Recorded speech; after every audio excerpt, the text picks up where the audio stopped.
સુરતના વરાછા વિસ્તારમાં ગત રાત્રે એક ચોરીનો બનાવ સામે આવ્યો હતો। અશ્વિની કુમારી રોડ પર આવેલા એક પાનના ગલ્લામાંથી 90,000 રૂપિયાની ચોરી કરવામાં આવી। બે તસ્કરો નાઇટ પેટ્રોલિંગની પોલીસની પીસીઆર વાન ગયા બાદ 2 મિનિટમાં આ દુકાન સુધી પહોંચ્યા અને ત્યારબાદ ઊંચું કરીને અંદર પ્રવેશ્યા, જ્યારે બીજો બહાર વોચ રાખી રહ્યો હતો। દુકાનમાં પ્રવેશ કરનાર એક તસ્કરનું પેન્ટ પણ ખુલી ગયું હતું। ત્યારબાદ સીસીટીવી હોવાની જાણ થતાં તેને નીચા કરી ચોરીને અંજામ આપ્યો હતો। મળતી માહિતી પ્રમાણે વરાછાના અશ્વિની કુમાર રોડ પર શિયાની હાઇટ્સ નામની બિલ્ડિંગ આવેલી છે, જેમાં નીચે અમિતભાઈ સબરસ પાનનો ગલ્લો ચલાવે છે। ગત રાત્રિના 1 વાગ્યાની આસપાસ 2 જેટલા તસ્કરોએ તેમની દુકાનને નિશાન બનાવી ચોરીને અંજામ આપ્યો।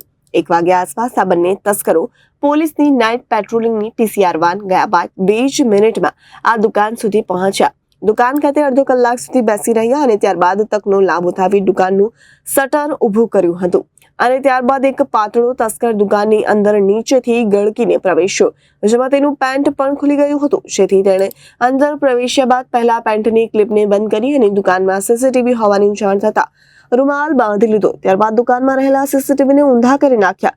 દુકાનની અંદર રહેલા 74,000 રોકડા, એક સ્માર્ટ વોચ સહિતનો 90,000નો મુદ્દામાલ ચોરીને બંને તસ્કરો 2 વાગ્યાની આસપાસ ભાગી ગયા હતા।